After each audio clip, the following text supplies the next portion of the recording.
নমস্কার বন্ধুরা, আমার রান্নাঘরে আজকে বানানো হচ্ছে পটলের তরকারি। আর বানিয়েছি কুকারে। এই যে কুকারের মধ্যে দিয়ে বানিয়েছি, ঝটপট কিন্তু কুকারে হয়ে যায়, টেস্টটাও ভীষণ ভালো আসে। তো চলুন কী করে বানিয়েছি সেটা একবার আপনাদের দেখিয়ে দিই। তবে অনেক দিন বাদে আজকে বানাবো পটলের তরকারি। মাঝে মধ্যে ফুলকপি বাঁধাকপি খেতে খেতে যখন একঘেয়ে হয়ে যাচ্ছে, তখন পটলটা এখন ভালোই লাগছে।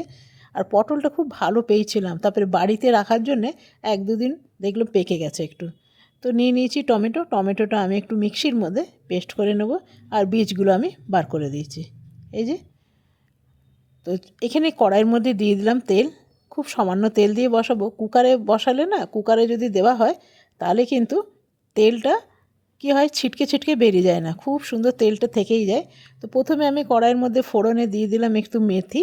আর আলুগুলো খুব সামান্য ভেজে নেব, খুব বেশি ভাজবো না, হালকা যেন ভাজা হয়। এরপরে দিয়ে দেবো পটলগুলো। এরপরে দিয়ে দেবো নুন, আর দিয়ে দেবো হলুদ। নুনটা হাতে করেই দিলাম, হাতে করে দিলে না আমি ঠিক বুঝতে পারি, চামচে করে দিলে মাঝে মধ্যে একটু বেশিই হয়ে যায়। এরপরে দিব একটু কাশ্মীরি লঙ্কা গুঁড়ো। কাশ্মীরি লঙ্কা দিলে তার কালারটাও ভীষণ ভালো আসে আর দেখতেও ভালো লাগে। এরপরে দিয়ে দেবো আমি যে টমেটোটা পেস্ট করে রেখেছি, সেই টমেটোটা দিয়ে দেবো। খুব সামান্য দেবো, খুব বেশি দেবো না, কেন এখানে 2-3টে টমেটো আমি একসাথে পেস্ট করেছি। এটা একটু ভালো করে ভেজে নেব। এরপরে এরপরে দিয়ে দেবো জিরে আদা বাটা।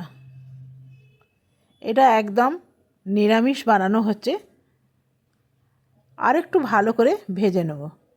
পেঁয়াজ রসুন সবসময় দিলে না ভালো লাগে না, মাঝে মধ্যে দেখবেন বিনা পেঁয়াজ রসুন ছাড়াও বানিয়ে দেখবেন, খুব ভাল লাগে। তো দেখুন এটা ভালো করে কষানো হয়ে গেছে। এরপরে দিয়ে দেবো একটু চিনি। চিনি একটু দিলে না খুব সুন্দর ব্যালেন্স থাকে, মানে নুন তেল ঝাল মশলা সব কিছুর সাথে একটু চিনিটাও দিলে ভাল লাগবে। তো এটা দেখুন আমার কষানো হয়ে গেছে। এরপরে আমি এটা দিয়ে দেবো কুকারে। ব্যাস, যেহেতু ভালো করে কষানো আছে সেহেতু আমি একটা সিটি দেবো, বেশি সিটি দেবো না, খুব সামান্য দেবো জল। এরপরে ঢাকনাটা লাগিয়ে দেবো। ঢাকনাটা লাগিয়ে দিলাম। ওই একখানায় সিটি দেবো, বেশি দেবো না, তাহলে কিন্তু আলুগুলো গলে যাবে আর পটলগুলো গলে যাবে। এখন যেহেতু নতুন আলু, সেহেতু সেদ্ধ হবার পর কিন্তু আলুগুলো একটু শক্ত শক্ত হয়ে যায়, উপায় নাই। এরপরে আমি গ্যাসটা অফ করে দেবো। ব্যাস, ঠান্ডা হয়ে গেছে, সিটিটা বেরিয়ে গেছে। এরপরে আপনাকে দেখাই, দেখুন কি সুন্দর লাগছে। তবে নতুন আলুর পটল দিয়ে করে দেখবেন, খুব ভালো লাগবে।